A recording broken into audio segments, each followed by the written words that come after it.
बिस्मिल्लाहिर्रहमानिर्रहीम। अस्सलाम वालेकुम। न्यूज़ एनालिसिस की एक नई एपिसोड के साथ मैं हूं सैयद आरिफ बहार। नाज़रीन, आज 5 फरवरी है और पाकिस्तान समेत दुनिया भर में आज यौम यकजहती कश्मीर मनाया जाता है। 33 बरस पहले इस दिन को जब कश्मीर में एक मुसल्लह जद्दोजहद शुरू हुई और उसको कुचलने और दबाने के लिए भारत ने बड़े ज़ालिमाना इक़दामात का आगाज़ किया। मरकज़ी कवानीन को कश्मीर तक उनका दायरा वसी करने के साथ साथ अपनी फ़ौजी क़ुव्वत बढ़ाने का एक सिलसिला शुरू किया और उसके साथ ही दारोगीर का एक सिलसिला और लोगों की खाना तलाशियों के नाम पर लोगों की इज़्ज़त और अना का दामन जो है तार तार करने का एक अमल जो शुरू हुआ, उसके ख़िलाफ़ कश्मीर में बेचैनी और मज़ाहमत बढ़ती चली गई। भारत के ख़िलाफ़ नफ़रत में इजाफ़ा होता चला गया और भारत ने फिर उस सारे अमल को बड़ी बेरहमी के साथ कुचलने के लिए इंसानी हकूक़, शहरी आज़ादियों का एक कत्ले-आम शुरू किया।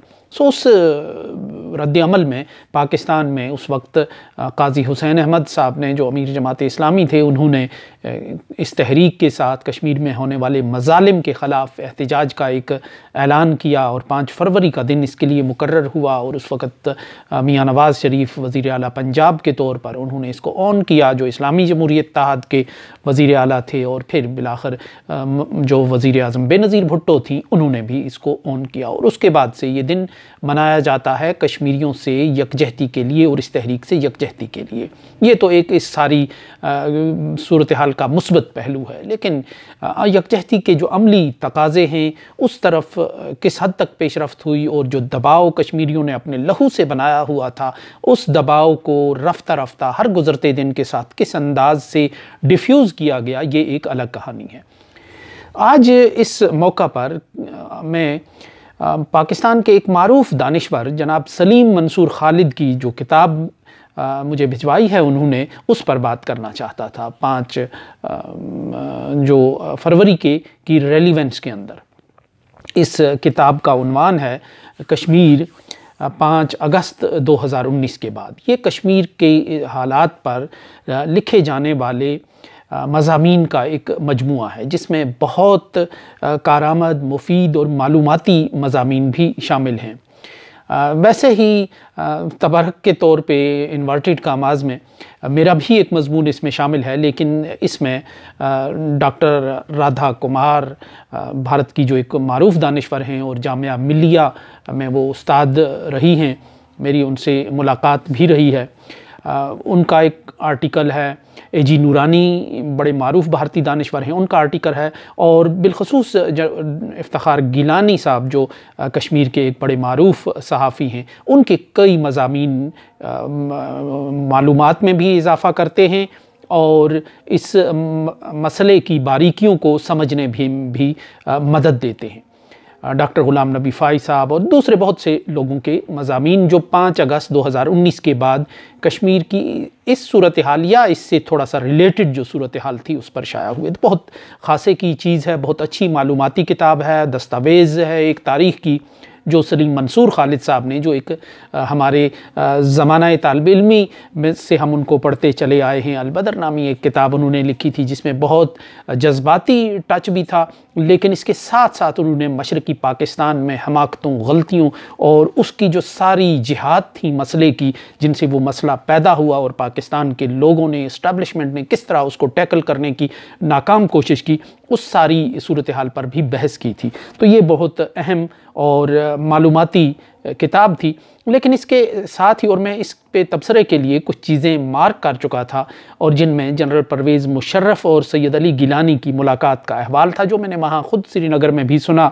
लेकिन इस किताब में इफ्तिखार गिलानी साहब ने इस किताब में उसका बड़ी तफसील से ज़िक्र किया है। इफ्तिखार गिलानी साहब कश्मीर से बाहर हैं और शायद यही वजह है कि हम उस जैसी, इफ्तिखार गिलानी जैसे कई मोतबर सहाफ़ियों की तहरीरों को इस किताब में उसकी कमी महसूस कर रहे हैं। कि मुझे यकीन है कि अगर कश्मीर में आज़ादी इज़हार पर कदगन न लगाई गई होती और कश्मीर के हालात बेहतर होते, नॉर्मल होते निस्बतन तो आज उन लोगों की तहरीरें भी इस किताब का हिस्सा होती जो बड़े नामवर थे, जो बड़े मारूफ हैं, जो बड़े जुर्रत के साथ कश्मीर के हालात को रिपोर्ट करते चले आ रहे हैं। मैं उनके नाम तो नहीं लूँगा, लेकिन बहरहाल हम उन्हें मिस कर रहे हैं कि वो कश्मीर के अंदर हैं। और इफ्तिखार गिलानी साहब की और हम सब की खुशकिस्मती है कि इफ्तिखार गिलानी आज कश्मीर से बाहर हैं, तो आज हमें उनकी अच्छी तहरीरें और मालूमाती तहरीरें पढ़ने को मिल रही हैं। आज ही ये ख़बर मिली कि पाकिस्तान के साबिक फ़ौजी हुक्मरान जनरल परवेज़ मुशर्रफ क़ज़ाए इलाही से इंतकाल कर चुके हैं। इन्ना लिल्लाहि व इन्ना इलैहि राजिऊन। जनरल परवेज़ मुशर्रफ भी पाकिस्तान की एक मुतनाज़िया और हादसात में घिरी हुई तारीख़ का एक बाब बनकर रह गए। उनके दौरे हुकूमत में कश्मीर पर लिखने वाले और पाकिस्तान की जो पॉलिसी है वार अगेंस्ट टेररिज्म, उस पर लिखने वाले एक सहाफ़ी के तौर पे, एक तालिब इल्म के तौर पे मैंने उनकी पॉलिसीज़ पे कड़ी तनकीद की। आज भी उसका रिकॉर्ड भी मेरे पास है। और एक कश्मीर पॉलिसी जो उनकी थी उसको भी बड़ी हिकमत के साथ और बड़े खुले अंदाज में उसको भी तनकीद का निशाना बनाया। अपना पर्चा हमारा 15 रोज़ा सदाए हुर्रियत रावलपिंडी से शाया होता था। हम उसके एडिटोरियल्स में, कॉलम्स में उनकी कश्मीर पॉलिसी को तनकीद का हदफ बनाते थे, क्योंकि हम समझते थे कि वो हकीकत में स्टेटस को की तरफ एक कदम था। वो कश्मीर के मसले को हल करने की बजाय उसको तहलील करने का एक अमल था, और उसमें भारत कुछ देने को तैयार नहीं था सिवाय सियाहती हकूक़ के। कश्मीर के लोग भी उस अमल में अपनी ज़मीन के मालिक और मुख्तार नहीं बन रहे थे। इसलिए और कश्मीरियों की कुर्बानी के पस मंज़र में वो इर्रेलीवेंट किस्म का एक मंसूबा था, एक हाल था कि जिसमें दामन छुड़ाने वाली एक बात नज़र आ रही थी। लेकिन जनरल परवेज़ मुशर्रफ की खूबी ये थी कि उन्होंने जब तक कश्मीर का मुकदमा लड़ा, पूरे एतमाद के साथ लड़ा, जुर्रत के साथ लड़ा, भारत के जो मीडिया है उसके अंदर लड़ा, बैनुल-अक़वामी तौर पे ऐवानों में और बैनुल-अक़वामी मीडिया में उन्होंने कश्मीर की बात की। लेकिन अमली तौर पर वो कश्मीर की जो का दबाव था भारत पर, उसको डिफ्यूज़ करने में उन्होंने अहम किरदार अदा किया। इसी तरह जो उनकी अमेरिका नवाज़ पॉलिसी थी और जिसके नतीजे में पाकिस्तान फिर लहू रंग होकर रह गया, उस पर भी हमने कड़ी तनकीद की। तो बहरहाल अब उनका मुकदमा और वो अल्लाह ताला के सुपुर्द हैं। अब वो तारीख़ का हिस्सा हैं, तारीख़ उस पर अपना फ़ैसला सादर करती रहेगी। लेकिन जो सलीम मंसूर खालिद साहब की मुरतब करदा किताब है, उसमें बड़ी दिलचस्प अंदाज से इस वाक़े का जो ज़िक्र है इफ्तिखार गिलानी साहब ने किया है कि जो जनरल परवेज़ मुशर्रफ और सैयद अली गिलानी की मुलाकात थी। जस्ता जस्ता में कुछ उसके इक़्तिबासात आपको सुनाऊंगा। ये जनरल परवेज़ मुशर्रफ के हवाले से भी होंगे, ये 5 फरवरी के हवाले से भी होंगे, ये 5 अगस्त 2019 के हवाले से भी होंगे, और इन्हें आप सैयद अली गिलानी जो कश्मीर के एक बड़े मारूफ और मकबूल रहनुमा थे, उनके हवाले से भी आप इसको समझ सकते हैं। लिखा गया है कि इस तरह ये अप्रैल 2005 की बात है। पाकिस्तान के सदर जनरल परवेज़ मुशर्रफ दौरे दिल्ली का ऐलान हो चुका था। चूँकि अमन कोशिशें अरूज पर थीं, भारतीय हुकूमत और पाकिस्तानी हाई कमीशन को दौरा कामयाब बनाने की कोशिशें कर रहे थे। इन्हीं दिनों उस वक्त में दिल्ली में पाकिस्तान के deputy high commissioner Munawwar Saeed Bhatti sahab ने मुझे फ़ोन किया। भट्टी साहब वज़ादारी, रवादारी और मामलात को सुलझाने के हवाले से दिल्ली में पाकिस्तान के मकबूल तरीन सफारतकार शुमार होते थे।